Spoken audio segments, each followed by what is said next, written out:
Gracias a todos, compañeros. Muy buenas noches por su asistencia el día de hoy. Como ustedes saben, esta es la segunda jornada del programa de capacitación virtual medioambiental. Tenemos el gusto de tener dos nuevos invitados el día de hoy con dos temas súper interesantes. Presentamos primero un saludo a todas nuestras autoridades del Distrito Rotary 4400, a nuestro gobernador Daniel Valdivieso, que se encuentra aquí presente, a las autoridades pasadas y futuras que se han dignado a acompañarnos el día de hoy, a los presidentes de los clubes rotarios y rotaractianos, miembros de las directivas de los clubes y a todos los amigos rotarios y no rotarios que esta noche se han dado cita para asistir a este evento. Rotary comparte el interés por la protección de nuestro legado común, el medio ambiente. Estamos comprometidos a apoyar actividades que fortalezcan la conservación y protección de los recursos naturales, fomenten la sostenibilidad ecológica y promuevan la armonía entre las comunidades y el medio ambiente. Empoderamos a las comunidades para que accedan a subvenciones y otros recursos, adopten soluciones locales y estimulen la innovación en un esfuerzo por abordar las causas y reducir los efectos del cambio climático y la degradación del medio ambiente. Rotary ha asignado 18 millones en los últimos 5 años mediante subvenciones globales a causas relacionadas con el medio ambiente, gracias a nuestro apoyo a proyectos de desarrollo económico de la comunidad y de suministro de agua, saneamiento e higiene. El Distrito 4400 de Rotary International, en conjunto con EFRAC, presentan el programa de capacitación ambiental que consiste en 8 temas, distribuidos en 4 días. El objetivo principal es que todos los clubes rotarios y rotaractianos de nuestro distrito que se encuentren trabajando en temas ambientales y cuenten con un potencial proyecto en esta área de interés, culminen el programa con la plantilla de solicitudes de subvenciones llena. A continuación, les voy a presentar el programa de capacitación virtual que actualmente tenemos. Como ustedes saben, tema 1 y 2 fue la semana anterior, tema 3 y 4 es el día de hoy. Hoy día vamos a tener un taller de subvenciones en Rotary, sostenibilidad, plantillas y cadres. Y el tema 4 es árboles de Guayaquil, estado del bosque seco tropical, Cerro Blanco. Esta es la fecha. De ahí tenemos 2 jornadas más que estarán para el 25 de noviembre y el 29 de noviembre. A continuación, me permito presentar a nuestro primer disertante, el ingeniero Javier Sánchez, CADRE del Ecuador, que es también asistente gobernador, y nos va a hablar sobre el tema de subvenciones en Rotary, sostenibilidad, plantilla y cadres. Voy a leer brevemente su hoja de vida para conocimiento de todos.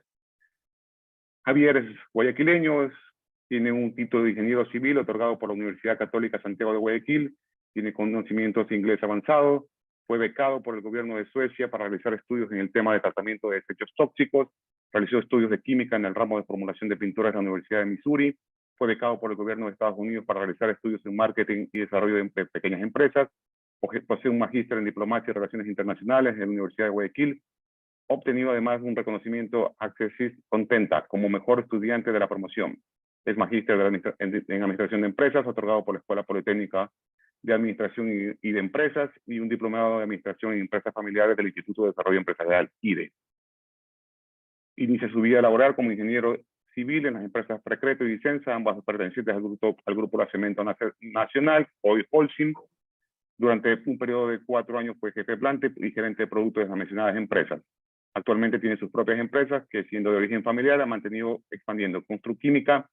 Constructo Química, dedicada a la fabricación de pinturas industriales, Azoquín, empresa de representaciones y distribuciones de materias primas para la industria de recubrimientos, y Asochem Corp, perteneciente al mismo sector y con domicilio en la ciudad de Florida, en el estado de la Florida, en los Estados Unidos. Su relación en Rotary International, que va para 31 años, más de la mitad de su vida, y continuará por siempre porque decidió ser donante mayor, miembro del Círculo de Testadores nivel 2 de la Fundación Rotaria, ingresó a Rotaract Guayaquil Sur a la edad de 20 años, siendo miembro por 9 años, es miembro del Club Rotario de Guayaquil Norte desde el 11 de agosto hasta la presente fecha, clasificación Marketing Industrial, presidente en el periodo 2011-2012, además ha ejercido los cargos de secretario, macero, presidente de comité de membresía, presidente de comité de proyectos, presidente de comité de nuevas generaciones. En la actualidad tiene una colaboración con la Fundación Rotaria y proyectos de nuestro club, miembro del Círculo de Testadores de la Fundación Rotaria desde el 2011, consejero de estudiantes de intercambio de RIE y un ex becario de la Fundación Rotaria, miembro del equipo cadre de la Fundación Rotaria, que son los asesores de la Fundación Rotaria en apoyo a los clubes de nuestros y otros distritos desde diciembre del 2015, en las áreas de emprendimiento, desarrollo económico de las comunidades, agua, saneamiento y paz. aplicado a sus servicios como cadre en 4 Global Grants en México, 4 en Honduras, 1 en Ecuador. Instructor cadre sobre la implementación de proyectos en el Distrito del Norte de Perú y ha participado en las convenciones de Rotary International de New Orleans 2011, Lisboa 2013, Seúl 2016, Atlanta 2017 y Houston 2022. Compañeros, con ustedes me permito presentarles a nuestro queridísimo Javier Sánchez. Gracias, Marcelo. Buenas noches con todos, compañeros. Me permito, por favor, compartir pantalla. Correcto, puedes compartir pantalla.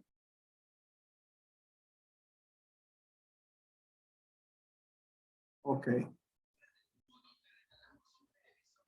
Buenas noches con todos. Creo que sí lo observan bien en la pantalla, ¿cierto? Gracias, sí. Marcelo.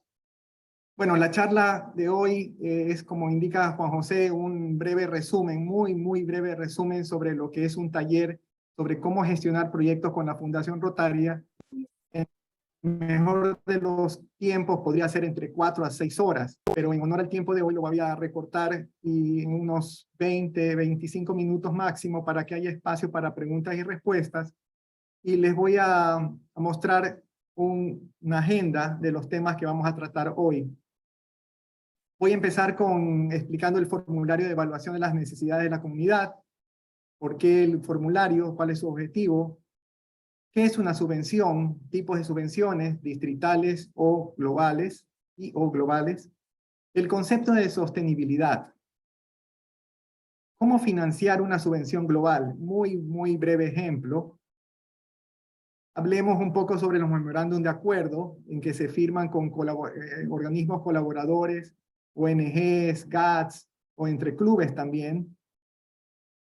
Y vamos a hablar sobre los pasos para llenar el formulario para aplicar a una subvención global, en la plantilla o el formulario, en el cual lo he seccionado en 10 pasos para poderlo entender mejor. Voy a tratar de explicar en un taller próximo por qué se observan las subvenciones globales. Y no es que al observar por parte de la Fundación Rotaria es que son canceladas o negadas. Voy a hablar sobre el ciclo de una subvención global, cuánto es el tiempo que tarda, depende de muchos factores. ¿Y quiénes somos los cadres? ¿Qué hacemos y para qué servimos? Voy a empezar por el formulario de evaluación de la comunidad. Es un formulario que la Fundación Rotaria lo diseñó años atrás, hace unos 5 o 6 años atrás, para poder entender mejor cuál es la necesidad o el requerimiento de nuestra comunidad que vamos a beneficiar. Llámese comunidad, un dispensario médico, una comunidad como tal, un sistema de riego, un proyecto ambiental, es decir, la comunidad como tal que se va a beneficiar de la misma subvención. Y las sugerencias para evaluar la comunidad, vamos a hablar sobre el objetivo de las 15 preguntas que tiene el formulario de evaluación de la comunidad.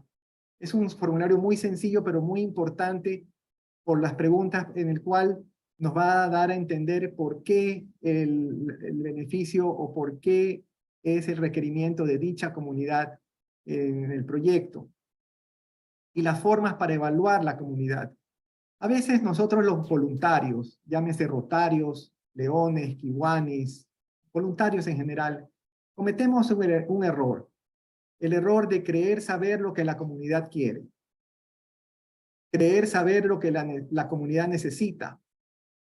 Y a veces nos estrellamos porque pensamos que la comunidad necesitaba agua y lo que verdaderamente necesita es internet. Es decir, mientras más analicemos la comunidad y estemos seguros de sus requerimientos, el proyecto a lo cual vamos a beneficiar va a ser mejor.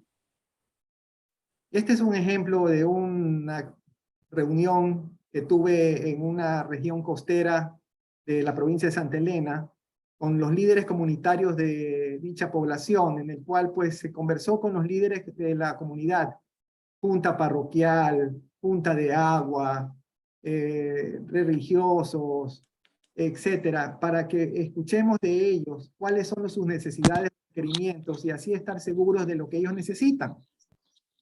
Para mí es un formulario muy importante de completar además de que es un requisito para poderlo subir junto con la solicitud de la subvención global. Hay que tenerlo lleno.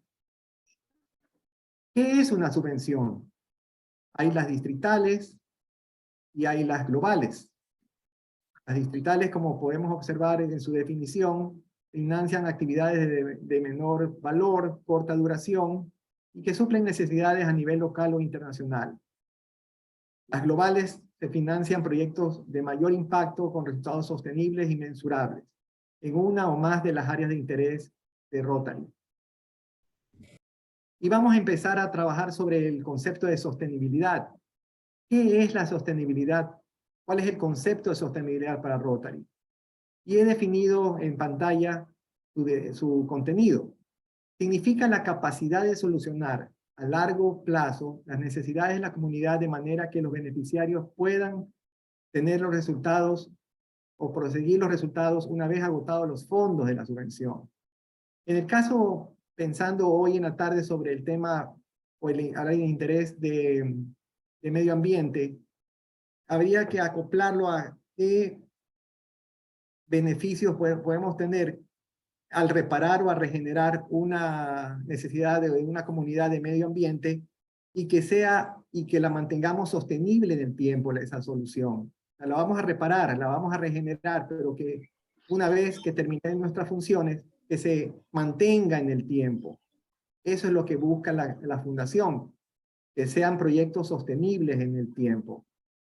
Y vamos a ver proyectos, o ejemplos de proyectos sostenibles o no sostenibles, y qué hacer, cómo hacer que un proyecto sea sostenible.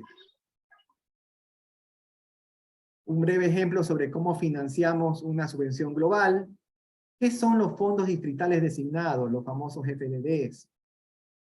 Y vamos a ver un ejemplo de financiamiento de un proyecto muy sencillo de entender sobre cómo los distritos o clubes pueden con sus aportes en FDDs o en efectivo y los equiparamientos de la Fundación Rotaria los mismos para poder financiar un proyecto.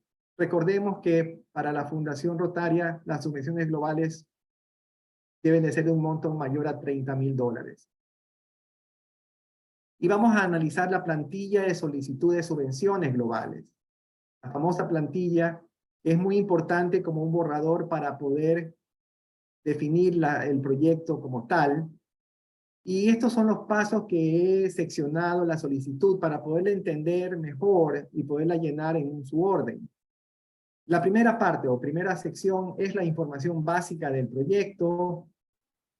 Su segunda sección, quiénes integran el comité del proyecto. La descripción del mismo. ¿Cuál es la área de interés? ¿O cuáles son sus áreas de interés? Pueden ser en una o en dos o en tres. ¿Cuáles son las metas y cómo medirás los resultados o impacto del proyecto? Sección 6. ¿Dónde y en qué fecha aproximada se iniciará el proyecto? ¿Quiénes participan? ¿Es relacionado con un equipo de capacitación profesional? ¿Cuál es la participación rotaria en el proyecto? Tanto locales como internacionales, los rotarios sponsors o los rotarios patrocinadores del exterior. ¿Cuál es su participación en el proyecto como tal? ¿O cómo hacerlos partícipes del proyecto, involucrados? Voy a hablar un poco sobre el presupuesto, de cómo presentar un presupuesto para una subvención global y, como les comenté, cómo financiarlo o un ejemplo de financiamiento de varios escenarios con FDDs, con cash, efectivos, etc.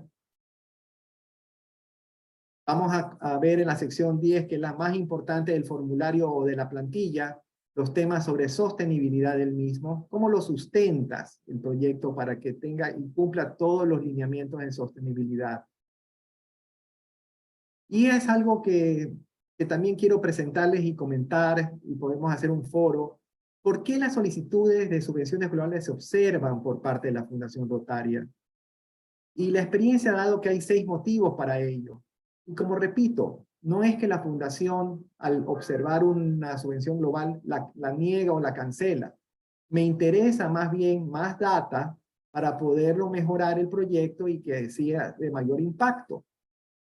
Y lo revisan 2 veces a veces. Y hay muchas preguntas. Pero en ese interín, en ese paso, muchos solicitantes botan la toalla. Dicen, no, la fundación me lo negó, no voy a insistir, es agotador. Y no, es al contrario, me interesa tu proyecto, yo quiero conocer más, dame información para poderlo mejorar o que tenga mayor impacto en el mismo. Y también voy a hablar un poco sobre los 7 principales errores en el desarrollo de subvenciones globales, los más comunes por el cual caemos, para tener precaución y no caer en los mismos errores, compañeros. También voy a presentar un poco el ciclo de vida de una subvención global, desde que presentas la solicitud, su pago y su presentación de informes.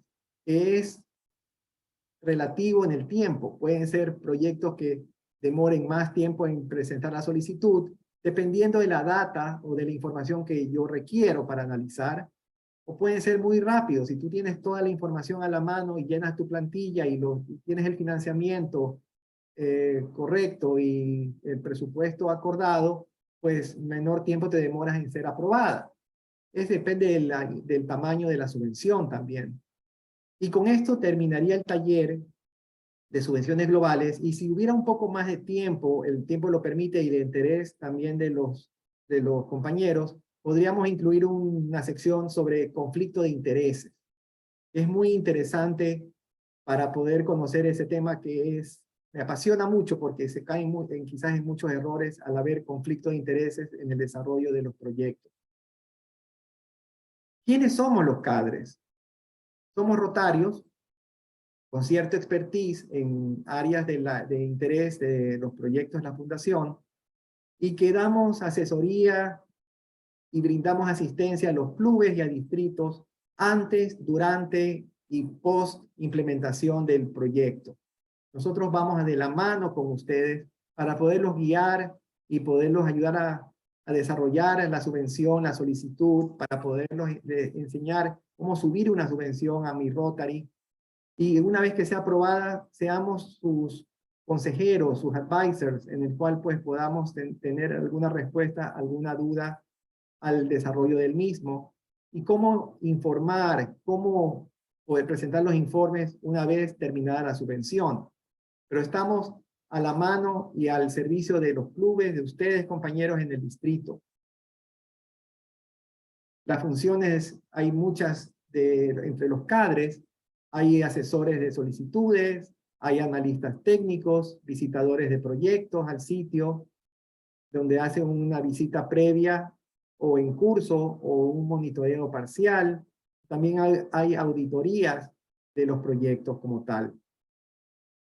Así que, compañeros, a las órdenes en este breve resumen de lo que podría ser un taller próximo sobre eso, cómo gestionar las subvenciones globales. Estoy a las órdenes para cualquier pregunta. Abro el foro. Permiso.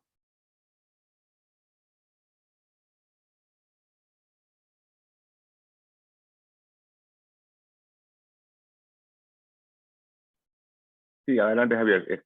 Si alguien desea hacer preguntas.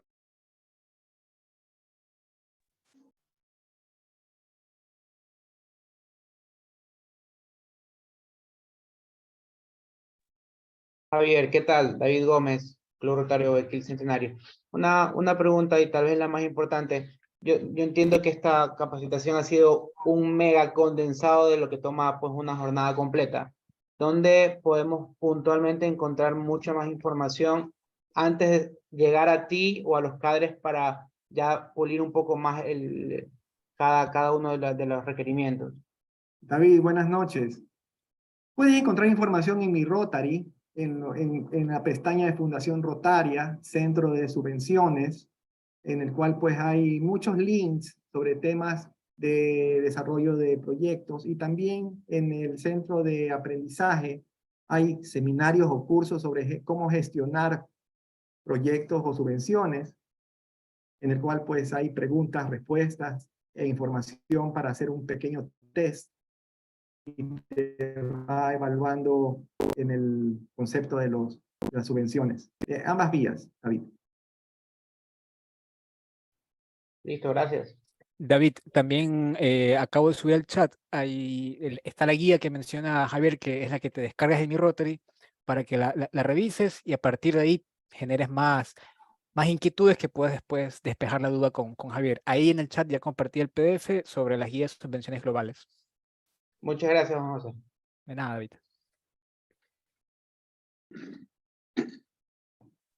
También quiero reforzar lo que dijo Javier. En el centro de formación, por mi Rotary, en el centro de formación hay muchos cursos, ¿no? Para a través de todos los aspectos de Rotary.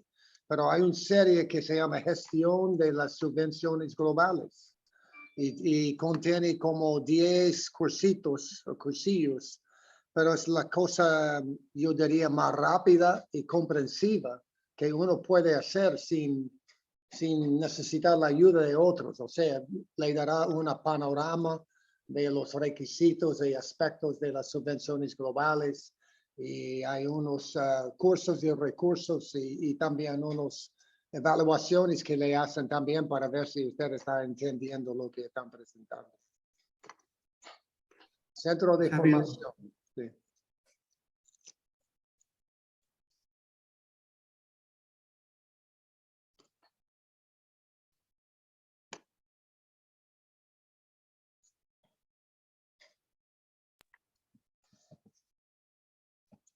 Me comentan si tienen algo adicional, alguna inquietud adicional, por favor. Javier, ¿crees que podrías ayudarnos dejando tu número de contacto en el chat para que cualquier persona que quiera alguna otra interrogante lo haga directamente contigo? Sí. Un gusto, Juan José. En este momento lo pongo en el chat.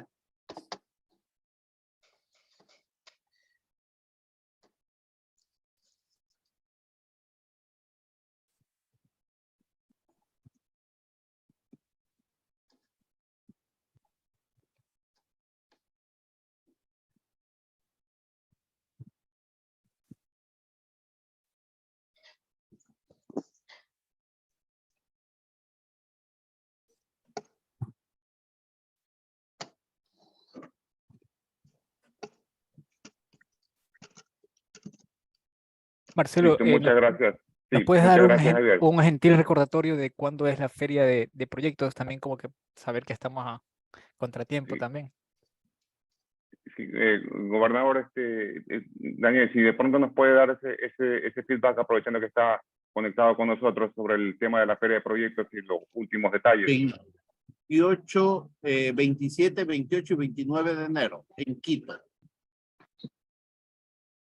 Y aquí hacemos una aclaración que inicialmente era Guayaquil, pero por la venida de Jennifer Jones cambió a último momento y no va a ser a Guayaquil, sino que va a ser a Quito, por lo cual nos vamos a mover hacia la ciudad de Quito para la feria de proyectos. Obviamente, como les había comentado en su inicio, el tema era que Jennifer Jones era un poco la atracción del evento, porque ella viene a la feria de proyectos y viene jalando bastantes personas de varios distritos de todo el mundo. Entonces, obviamente, ella cambió en último momento su destino, ya no es Guayaquil, es Quito. Estas son las fechas y en los próximos días estaremos dando más información, porque como comprenderán, teníamos prácticamente todo listo para Guayaquil con tema de costo y ahora estamos haciendo el ejercicio justamente en Quito, que se harán otros costos. Entonces, eso es importante aclararlo.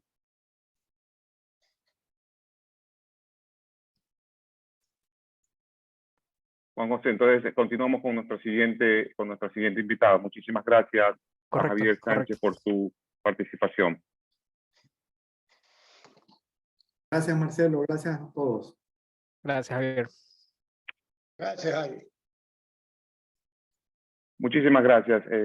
Compañeros, nuestra siguiente panelista el día de hoy es Andrea González Nader. Ella es ingeniera ambiental, graduada de la Universidad del Pacífico. Tiene un expertise en desarrollo sostenible, comunicación ambiental, educación ambiental, proyectos de reforestación urbana, proyectos de manejo de reciclables, responsabilidad empresarial socioambiental y dirección de ONG. Tiene experiencias como responsable de proyecto ambiental en el Colegio Verano de la Cruz del Sur, asimismo como profesora titular de Sistemas Ambientales y Sociedades, directora de Manejo Ambiental en la Fundación para los Proyectos de los Árboles La Iguana, directora de Programa de Educativo Ambiental, Fundación para la Protección de los Árboles La Iguana, directora de Proyectos para Fundación La Iguana, consultora ambiental. Asimismo, ha sido ganadora del Scholar English Debate. Asimismo, también ha estado finalista nacional y primera representante de la costa en el concurso Bayer, Encuentro Juvenil Ambiental, con el proyecto Manejo de CO2 a través de bonos de carbono en Ecuador, representante de la Fundación La Iguana en el colectivo Pacífico Libre, jueza honoraria en los premios Latinoamérica Verde 2017 hasta la actualidad. También ha sido candidata a asambleísta nacional en las elecciones con propuestas para el cumplimiento de la Agenda 2030 de la ONU, representante del colectivo Pacífico Libre y su representante de Benma, directora de la plataforma de comunicación ambiental Ecoverde, representante del colectivo Bosque Seco Tropical. Ha tenido participación en seminarios y cursos como el modelo de Naciones Unidas en Guayaquil, cursos periodos sensitivos de pedagogía, taller justicia escolar, seminario de estrategias verdes para mercados grises, seminario internacional de territorio marítimo ecuatoriano en la colonia, participación en el foro para los bosques secos en la Universidad Casa Grande, participación como invitada a los premios Latinoamérica Verde 2016, expositora sobre cambio climático y forestación en la gira educativa ambiental de la Fundación La Iguana, curso Cities and Challenge en 2018, expositora sobre las bases científicas del cambio climático en la Universidad Casa Grande por Pacífico Libre, expositora de webinar Global Forest Watch como herramienta para prevenir la deforestación, expositora en el taller Challenge Latino con el tema Guayaquil quiere árboles, expositora en el taller Challenge Latino Life Fest, Día de la Tierra 2022. Compañeros, con ustedes Andrea González. Andrea, bienvenida. ¿Sí me pueden escuchar ahí? ¿Sí? Hola, hola, muchísimas gracias, Juan José, Marcelo, por ese currículum. Realmente suena muchísimo, pero realmente he tenido muchísima ayuda en el tema de lo de medio ambiente. Veo que en el chat están preguntando, chicos, de nuevo el tema de las fechas en Quito. Creo que valdría la pena que de una vez les respondas a eso, Marcelo. Sí, claro, le confirmamos. 27, 28 y 29 de enero de 2023 en la ciudad de Quito, Feria de Proyectos del Distrito 4400. Buenísimo, buenísimo. Bueno, voy a compartir pantalla, me cuentan si la pueden ver. Conversando un poquito fuera de cámaras, me decía Juan José que la idea es un poco darnos un background de qué necesitamos para reforestar. Estoy consciente que trato Rotary como Rotaract, recuerdo que se llaman lo de los jóvenes, ¿verdad? ¿Sí? Siempre han tenido este impulso de reforestar, de hablar del tema de árboles nativos, ¿no? Pero realmente cuando nos ubicamos en el contexto geográfico, político, social, inclusive histórico de Guayaquil, siempre lo digo, ¿no? En el tema de medio ambiente, nada es para siempre, las cosas cambian. Y es un poco estar al día con estas necesidades que van cambiando. Entonces les he preparado un resumen, también como decía Javier, súper chiquito. En realidad eso me daría como para 1 hora clase, yo que soy ex profesora, pero lo vamos a hacer en menos de 20 minutos, calculo yo. Así que bueno, voy a comenzar. Me cuentan si pueden ver la pantalla. Perfecto. Entonces vamos a hablar un poco de la conservación de la biodiversidad y del arbolado urbano, pero desde el punto de vista de Guayaquil, que viene a ser mi expertise, por así decirlo. He tenido la suerte de trabajar con ecosistemas del páramo en Cuenca, que son maravillosos, pero realmente Ecuador es un país tan biodiverso que compete a cada ciudad hacer esto para cada uno de sus ecosistemas. Entonces, comenzamos con el dato que más nos alerta, pero que al mismo tiempo, como se lo he dicho a Juan José, es nuestra carta para jugar, para realmente ya exigir que hayan acciones articuladas entre el gobierno, los sectores públicos, el sector privado y la sociedad civil como tal, ¿no? En el 2020, aparte de todo lo que vivimos y la pandemia, en el 2020 también se emite la declaración de prioridad 007, como James Bond, bastante fácil de recordar por ese número marquetero, ¿no? En el que le jalan las orejas literalmente a Ecuador y a Colombia. ¿Por qué? Porque Ecuador y Colombia se convierten en los 2 países de Latinoamérica en haber perdido la mayor cantidad de bosque seco tropical. Y oh sorpresa, el bosque seco tropical, ese bosque que vemos en Guayaquil, en los cerros, lo poco que queda de él, en el Cerro Papagayo, en Cerro Blanco y Bosqueira, que están muy bien conservados, y ya vamos a hablar de eso también. De repente le dice a Ecuador, eres el país que menos bosque seco tropical te queda. Tienes 2% de bosque seco tropical en su estado primario. Y de ahí te sigue en un nefasto segundo puesto Colombia con el 8%. Y no me voy a alargar porque para esto tienen aquí dentro de esta presentación que yo le voy a compartir a José, hay muchos links, hay mucha información, hay muchos números, y esto es lo importante, que esto cree al final una acción en todos ustedes, de qué es lo que habla realmente esto y por qué dentro de América del Sur se tiene que estipular un montón de acciones de parte de los gobiernos firmantes a la Unión Internacional de la Conservación de la Naturaleza, que incluye obviamente Ecuador, para el tema del bosque seco tropical. Entonces, obviamente lo que se le pide es crear mayores reservas y que este uso sea sostenible. Inclusive ahí pueden ver el link de la Motion 007, que es la declaración de prioridad, en la cual Ecuador enlista el país con menos bosque seco tropical de todo Sudamérica. Entonces, este bosque seco tropical es increíble y es único, pero no solamente compartimos Guayaquil con este bosque seco tropical, sino también con manglar. Y en el manglar, si se dan cuenta, en la foto de la mitad, muchos van a poder reconocer qué especie es esa que tiene agarrada en las manos esa foto que está en la mitad, ¿verdad? ¿Alguien me puede decir qué es? La especie que está en las manitos de las personas. Este bebé cocodrilo. Lagarto. Ok, lagarto, cocodrilo, exactamente. Es un cocodrilo de la costa. El cocodrilo de la costa es el segundo cocodrilo casi más grande del mundo y está en peligro crítico de extinción. Inclusive tenemos un problema en Guayaquil porque se ha hecho muy viral por las fuentes no fidedignas de información ambiental. Por eso es que hemos creado toda una plataforma de información ambiental para que los expertos puedan hablar. E inclusive muchos videos que probablemente han visto de un alligator, se me fue el nombre en español, pero un caimán, comiéndose a algún perrito o teniendo algún accidente, son de Florida. Porque en Florida compartimos un ecosistema parecido a nuestros manglares. Ellos tienen una reserva enorme que se llama los Everglades, en el que los caimanes se han reproducido en una cantidad pues importante dado los esfuerzos de conservación, y a veces hay conflictos humano-animal. Pero en nuestro caso, nuestro cocodrilo de la costa está en peligro crítico de extinción y no representa ningún peligro. Tenemos 0 casos confirmados en todas las ONGs que trabajan en el manglar. Entonces yo muy pilas, lo que hice para repartir esta información, porque he presentado esto en algunos lugares, es justamente poner el cocodrilo como algo que tenemos que cuidar. Si se dan cuenta, esos bebés cocodrilos, ¿qué daño le pueden hacer a uno? ¿Sí o no? Es la manera en la que realmente nos toca comunicar los esfuerzos ambientales. Cuando hablamos de comunicación ambiental, hablamos de hacer que las otras personas comprendan en un lenguaje que se les haga fácil cosas complejas, como el cambio climático, como biodiversidad, como uso sostenible. Entonces, es importante que sepamos que cuando estamos tratando con temas de medio ambiente hay que meterle mucho marketing. Nosotros en Guayaquil tenemos 2 ecosistemas frágiles, el mangle y el bosque seco tropical. Cada uno está protegido, según la Constitución y según el COA, como un ecosistema frágil. Eso quiere decir que nosotros tenemos muchísimas cartas a jugar cuando hacemos algún tipo de plan de reforestación, porque no solamente estamos reforestando.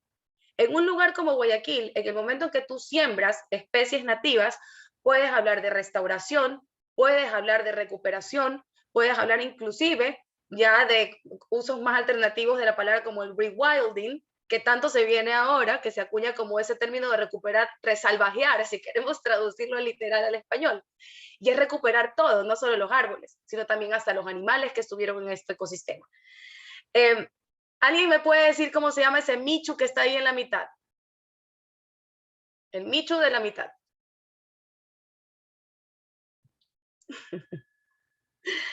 Gato salvaje. Me pareció ver un lindo gatito. Ocelote. Oh, gato montés. Gato montés. Un ocelote. Se parece, pero no es. Les presento a mi felino favorito, se llama Yaguarundi. ¿Alguna vez habían escuchado del Yaguarundi? No. ¿No? Ese michu vive aquí atrás de mi casa, en Cerro Blanco, en Cerro Azul, en Bosqueira, en Papagayo ya no lo vamos a encontrar, en El Paraíso tampoco, ¿ok? Pero hay bosques dentro de Guayaquil donde todavía podemos mantener no solo los ocelotes, que sí también comparten su ecosistema con este felino, sino este felino que se llama Yaguarundi, su nombre científico incluye la palabra yaguarundi, lo pueden encontrar así, e inclusive hemos descubierto que tienen dos tipos de coloraciones, esa parda y una más rojiza. Es un gato grandote, es más grande que el ocelote, con una cola súper larga, y que tiene, si se dan cuenta, los ojos son diferentes a otros felinos. En Brasil lo conocen como onza. Tal vez lo han visto en películas de Disney como la onza, porque normalmente es el malo de las películas de Disney. Pero esto es parte de la biodiversidad que como guayaquileños rescatas cuando haces un plan de reforestación que incluye especies nativas. Entonces, hablamos del impacto enorme que puede tener una reforestación bien hecha y bien planteada cuando la gente que está sembrando ya sabe que está reforestando el ecosistema de este hermoso gatito que se llama yaguarundi. Al lado tenemos a nuestros monos aulladores, que son una maravilla, en realidad no aullan, sino más como que ladran. Es más, si alguno ha tenido algún encuentro cercano, si viene a hacer ciclismo acá en los cerros o ha estado en la SPOL, tal vez ha podido escuchar el tipo como ladrido que se escucha, porque hacen como puf, puf, puf. Y aparte de los monos aulladores, también tenemos monos capuchinos, aunque son de muy raro avistamiento. Entonces, yo me podría quedar horas hablando de las maravillas que hay en el bosque seco tropical, pero la idea de esta presentación es que apoyemos a quienes están ahí metidos, justamente dándonos toda esta información para poder valorarlo. Entonces, un ejemplo que me gusta poner siempre es la Vía La Costa, ¿no? Tenemos este pedazo de crecimiento urbano, ¿no? Que creció así como crece todo en Ecuador de manera orgánica y muchas veces desordenada, ¿no?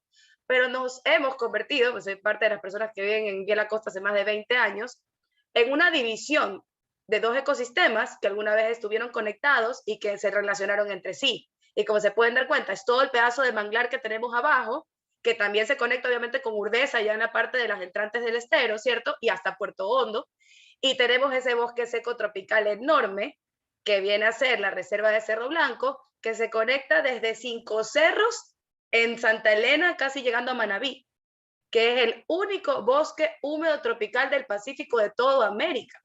Y yo les hago esta pregunta, ¿cuál es la mejor playa del Pacífico de América del Sur?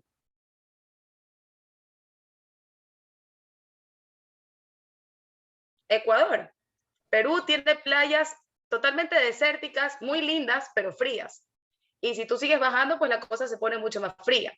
En Ecuador, este bosque húmedo tropical comienza desde Santa Elena, por la parte ya de Olón, San José, La Entrada, Cinco Cerros, Curía, y se convierte en, baja por toda la cordillera Chongón Colonche y llega hasta Guayaquil.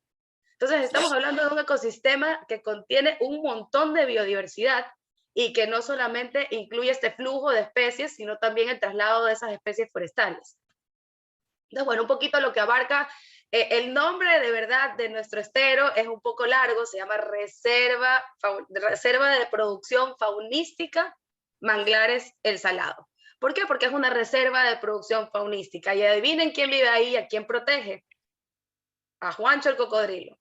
A nuestro querido Juancho, que está en peligro crítico de extinción, y este es el único lugar donde él se puede reproducir y estar seguro y estar protegido. Obviamente está protegido por ley, ¿no? Esto es un poco la idea de tener, o lo que proponían unos arquitectos muy avanzados, muy chéveres, ahí está el link también, lo pueden revisar este proyecto, de lo que es tener un bosque biodiverso dentro de la gran ciudad como es Cerro Blanco, con sus probabilidades de que albergue todavía un puma, un jaguar, que son especies que solían habitar estas zonas, y pues ahora se encuentran más alejadas, pero tenemos todavía esperanza de encontrarlo mediante los sistemas de cámara trampa que ahora se tienen, ¿no? Y bueno, no necesito decirlo, pero dentro del manglar, pues por supuesto hay un potencial económico enorme, y es el tema del uso apropiado de nuestros recursos como la concha, el cangrejo, ¿no? Y el adecuado respeto de las vedas, lo que permite que nuestra gente autóctona de la zona pueda mantener su cultura y la pueda compartir a todo este nuevo mercado que ahora quiere consumir cosas sostenibles, directo del productor y que salen de ahí, ¿no?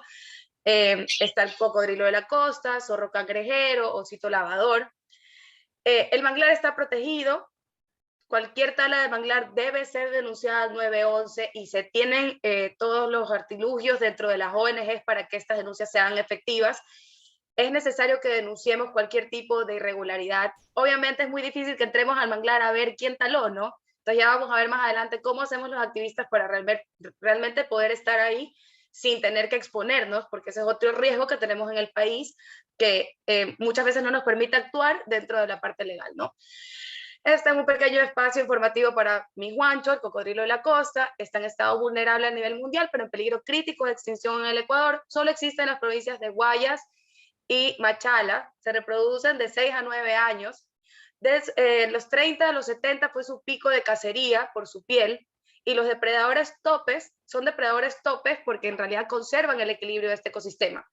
Cuando vemos la presencia de un cocodrilo o de un predador tope en un ecosistema, quiere decir que hay suficientes peces para alimentar, en este caso, por ejemplo, a un cocodrilo. Entonces es un indicador de un ecosistema sano. ¿Qué hacer si vemos que hay personas cazando o pescando un cocodrilo, o si ustedes creen que hay algún tipo de conflicto humano-animal? Se llama al 911 e inmediatamente la policía ambiental se encarga de el traslado o el correctivo necesario que sea para poder emitir cualquier tipo de denuncia que ya lleve a la parte penal, porque obviamente está el código del 475, reporta hasta 3 años de prisión para quienes trasladen, transporten, comercien o tengan animales en estado salvaje dentro de todo el territorio ecuatoriano. En el bosque seco tropical, pues tenemos un bosque único adaptado a los 6 meses de sequía. Esto es único en el mundo, tiene poco que envidiarle al ecosistema de Galápagos que tanta propaganda recibe, ¿no? En realidad nuestro bosque seco tropical, si lo queremos ver así, es el ecosistema padre del de Galápagos. Como les decía, es parte de la cordillera Chocó-Colonche, continúa con el Chocó costero y es un ecosistema frágil, ¿no? Las principales amenazas que tiene nuestro bosque seco tropical no son noticia para nadie: la expansión urbana, la minería, el cambio de uso de suelo tanto para agricultura como para otras actividades, y el tema de que esté en peligro y que muchas de sus especies estén en peligro crítico ya de extinción, ¿no? Pero hablemos un poco de qué es lo que podemos hacer como ciudadanos nosotros para conservar estos ecosistemas que tenemos, sobre todo en Guayaquil, ¿no?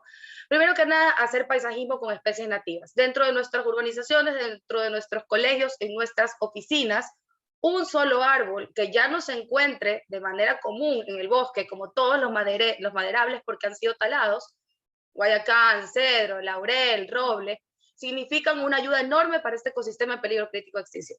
Entonces, si nosotros podemos cambiar una palmerita introducida por un árbol nativo, el impacto es enorme, porque las aves y otros animales, al trasladar esas semillas, comienzan a hacer una reforestación natural que se podría considerar hasta casi una restauración, ¿no? Segundo, lo que nos falta mucho en la costa, por la experiencia que he podido tener de trabajar tanto en Sierra como Costa, como en Oriente y en Galápagos, es que nos hace mucha falta la denuncia. Tenemos que perder el miedo de llamar al 911 cuando las cosas significan un riesgo. No solamente en la Constitución se protegen los derechos de la naturaleza, sino que también sirven, ya hay mecanismos legales. El Tratado de Escazú justamente busca que se libere esta información de todos los temas ambientales. Entonces, esto va desde que están quemando alguna quema agrícola sin permiso, la cual siempre debe tener permiso de los bomberos del sector. Ninguna quema agrícola puede ser sin el permiso anterior a los bomberos que estén designados a esa zona, hasta si me encuentro una zarigüeya o una boa dentro de mi casa. Venimos acostumbrados a una cultura en la que por lo menos en mi colegio veían una zarigüeya y decían que era un zorro, y el pobre señor de mantenimiento tenía que darle la de zorro al zorro, y era todo realmente una situación calamitosa para tanto la persona encargada de mantenimiento como para el animal, que nunca fue un zorro. Las zarigüeyas son marsupiales, vendrían a ser nuestros canguros, y mucha gente desconoce inclusive que no transmiten ninguna enfermedad ni nada tienen que ver con las ratas o los zorros en el tema de su filogenia. Entonces, un poco hemos ido educando a todo Guayaquil a poder por lo menos distinguir entre una zarigüeya y otro tipo, y una rata, ¿no? Siendo una zarigüeya un animal nativo y necesario dentro de nuestro ecosistema. Sí serán feos, pero si nos ponemos a matar a todos los feos, imagínense con cuántos nos quedamos. Entonces, un poco reconocer lo nuestro y saber su función, ¿no? Entender que son muy importantes. Lo mismo con las lechuzas campanarias, tal vez a nosotros nos parecen animales místicos y maravillosos y viva Harry Potter, pero el mercado negro de partes de estas aves es terrible, y las cosas que les hacen por el tema de estas creencias de que tienen mala suerte es algo con lo que luchamos los activistas todos los días. Entonces, llamar siempre al 911 y educar dentro de qué pueden ser nuestros animales y su rol, ¿no? Ya vamos a hablar de Global Forest Watch, cómo se usa esta aplicación, cuidar nuestro arbolado urbano, estar conscientes que si ya vemos que un árbol tiene plagas, se puede llamar a que ya lo traten antes de que esté en estado ya necrótico y haya que talarlo. realizar actividades de conservación de la zona, que ya vamos a ver a través de quiénes, y consumir turismo académico. Entonces, de aquí ya viene un poco el ejemplo de cómo se efectúa esto, ya estamos llegando al final, en el tema tiempo ya estamos aquí con las justas. He tenido la oportunidad de trabajar en algunos proyectos con Leonardo Rodríguez, es un arquitecto paisajista, él es profesor también de la UES, y nos habla de, si se dan cuenta, este es un ejemplo de lo maravilloso que se puede ver la entrada de una urbanización utilizando solo especies nativas de nuestro bosque seco tropical. Esta urbanización está al pie del bosque seco tropical que está de fondo, y cada uno de estos árboles pues significa una oportunidad de reforestar de manera natural a través de las aves, de las ardillas, de nuestros ositos lavadores, de un montón de especies que ya podrían conectarse, ¿no? Finca La Azucena es, por ejemplo, una hacienda que queda ya en el sector del Consuelo, yendo a la playa, y tiene esta actividad de ir a cosechar tú mismo tus productos. Entonces es increíble que las personas de Guayaquil ya puedan trabajar dentro de este ecosistema donde se respeta el bosque, pero igual se siembra, ¿no? Japú Fundación es una fundación que no pueden dejar de seguir en sus redes. Esa foto no es real, es un collage, pero esa foto es un collage de lo que se tomó durante un año en el mismo lugar en el bosque seco tropical. La cantidad de animales que cruzan las quebradas de nuestro bosque seco tropical que todavía tenemos dentro de Guayaquil es impresionante. Ahí podemos divisar jaguares, tapires, mono capuchino, mono aullador, venado de cola blanca, saíno, osito lavador, cabeza de mate. Ahí hay todo un quiz para el que quiera saber de todos esos animales, pero eso tenemos en nuestros cerros en Guayaquil, en Bosqueira, en Cerro Blanco y todo a lo largo de la cordillera Chongón-Colonche. Entonces, gracias a las cámaras trampa podemos ahora hablar de que cuando ustedes estén reforestando, si ustedes utilizan especies nativas, están salvando este ecosistema. Esta es una captura de un yaguarundi. Esto es Keeping Science, también les recomiendo seguir esta cuenta, justamente levanta información acerca de nuestra fauna y de nuestra flora en estas partes de Guayaquil. Proyecto Sacha, creo que algunos los deben conocer, es el 911 de nuestros animales silvestres, requiere de muchísima ayuda a nivel tanto nacional como internacional, y que la empresa privada un poco, no a través de dinero, pero sí tal vez a través del intercambio pueda apoyar esta causa que realmente es el 911 de los animales silvestres de Guayaquil, ¿no? Forest Watcher es una aplicación que funciona, eso requeriría de toda una presentación, pero es una aplicación que te permite escoger un lugar para que pueda emitirte una alerta de deforestación si ese lugar empieza a tener bajas en sus plantas, por así decirlo, ¿no? Esta es la página web a la que se sube la información a través de tu aplicación. Entonces a ti el teléfono te dice, ok, hay una alerta de deforestación en este sector de Cerro Blanco.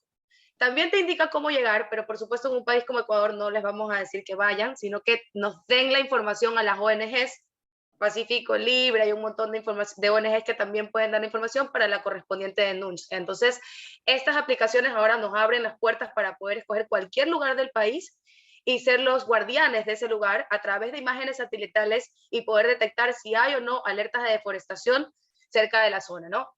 La Biblia de los árboles nativos. Árboles Nativos de Guayaquil es un libro escrito por la UES dentro de su biblioteca pública. Las autoras son Natalia Molina, Jessica Lavalle y Marcia Favara, y aquí pueden encontrar todos los árboles de Guayaquil, tanto nativos como introducidos como invasores. Y un poco hay que diferenciar entre introducidos e invasores, porque introducido es un árbol que no es de aquí, e invasor es un árbol que no es de aquí, pero que tiene un efecto negativo en nuestro ecosistema. Entonces, para ponerles dos ejemplos puntuales, el mango no es de Ecuador, el mango es de India, pero el mango no se comporta como una especie invasora. Para tú tener un mango debes cuidarlo, regarlo, sembrarlo, y si tú vas al cerro no vas a encontrar ningún mango en estado natural porque requiere de cuidados. Un ejemplo de una especie invasora, o de lo más común que tenemos, ¿no? Los pinos y eucaliptos en la sierra de Ecuador, que se han convertido en una verdadera plaga que absorbe el agua de los páramos, y por ejemplo la mora en Galápagos, que es una especie traída del continente para sembrarse, que se salió de control y ahora se convirtió en una planta invasora que causa graves estragos en Galápagos, ¿no? ¿Cómo cuidamos el arbolado urbano? Con 6 pasos sencillos, pues no sembrar especies invasoras o con potencial de invasor. No todas las especies introducidas lo pueden ser, pero si ya vemos el comportamiento de la planta, podemos detectar si se reproduce muy rápido, ¿no? Reconocer nuestra flora nativa, importantísimo, hay un montón de aplicaciones, ¿no? no talar sin los correspondientes permisos, tanto locales, dentro de lo que sea, tratar de prevenir las plagas, si ya vemos que hay pulgón o cochinilla, avisar para que haya tratamiento, no podar sin conocimiento técnico, a veces creemos que un machetazo en una rama de un árbol no le va a causar mayor daño y termina matando el árbol, porque una rama cuarteada permite que todas las enfermedades entren por ahí. Entonces es necesario hacer el corte apropiado, con sierra y curar. No sé si han visto que ahora se ponen como unos líquidos en las partes donde se poda, entonces eso es lo mínimo para que el árbol pueda sobrevivir una poda, ¿no? Y no contaminar el suelo alrededor de los árboles, tal vez les suene raro, pero mucha gente pone la basura al pie del árbol y esta basura no es reciclada ni separada y contiene incluyendo desde pilas hasta material tóxico. Y muchos árboles de la ciudad se mueren por el líquido de basura que tienen alrededor. Lo importante de esto es unirse, ¿no? Donar, participar, compartir los esfuerzos por el desarrollo sostenible y por la conservación de la biodiversidad de Guayaquil y estos ecosistemas frágiles de los que les hablé, del manglar y de nuestro bosque seco tropical, está justamente en apoyar este tipo de emprendimientos, ¿no? Aquí les dejo un deber grandote. Aquí está la lista de todos los proyectos académicos, turísticos y otros asociados con la conservación de la biodiversidad de Guayaquil. Japú, Proyecto Sacha, Keeping Science, Mushroom Experience, Nature Kids Club, que es solo para niños, Finca La Azucena, Ecuagenera, que incluso reproduce orquídeas que no hay en ningún otro lugar del mundo, tiene premios por la reproducción de sus orquídeas. Hay lugares como Cerro Blanco, Parque del Lago, las reservas, aplicaciones como iNaturalist y como Global Forest Watch que nos permiten realmente aportar con estas causas, ¿no? Y como para dejarles abierta la puerta, hay especies emblemáticas o en peligro de extinción que todavía ni siquiera conocemos su potencial. La foto que tenemos ahí es la foto de un puma. El puma está en peligro crítico de extinción. Ahí está el link para el libro rojo de mamíferos que nos indica que de todas las regiones de Ecuador, la costa es la región que sus especies están más degradadas a nivel país. Si el puma está vulnerable en la sierra, en la costa está en peligro crítico de extinción. Y así con todo el resto de los animales. En la segunda foto tienen algo que no sé si es que alguien así ya se ha metido al campo en estas épocas y alguna vez ha tenido una mala experiencia con algo que nuestros antepasados conocían como pica pica. El pica pica es una planta que tú normalmente si te metes te pica mucho y pues era conocida y es conocida totalmente en el campo adentro como la enemiga porque pica un montón. El pica pica tiene un frijol adentro que se llama Mucuna prurens. Ese frijol hoy en día se vende en Amazon como pastillas ya encapsuladas a más de $25 el frasco de pastillas de Mucuna prurens. En Ecuador todavía le decimos pica pica, mientras en Brasil ya lo están vendiendo en Amazon como Mucuna prurens porque es un superalimento que inclusive tiene el potencial de hasta curar la depresión. Entonces es un poco, no nos hemos dado cuenta de todo el potencial que tiene ahorita ya nuestro bosque seco tropical, ¿no? Y un poco para los que se queden con la curiosidad de Yaguarundi, pues es un puma, es un felino y es único, es endémico obviamente de América del Sur. Los dejo solamente con ese deber justamente de seguir todas estas iniciativas y bueno, está mi contacto por si tienen algún proyecto con el que necesiten alguna ayuda, sobre todo con el tema de especies nativas. Gracias.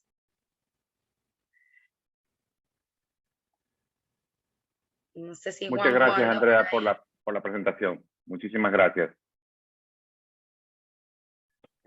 Sí, Andrea, aquí estamos, aquí estamos. Ah, buenísimo, buenísimo. A ver, Marcelo, voy yo. Sí, por favor. Bueno, primero, gracias Andrea, gracias Javier por compartir su experiencia. A todos los asistentes aquí, gracias también por estar hoy nuevamente, los felicito, llegamos hasta el final. Se dan cuenta que son temas teóricos y prácticos. La idea es cada clase aprender un poco más y al final ver cómo se puede poner en práctica.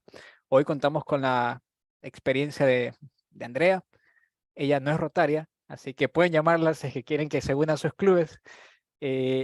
Andrea es amiga mía, compartimos ese amor por la naturaleza y algo que quiero que quede claro es Andrea encontró su causa.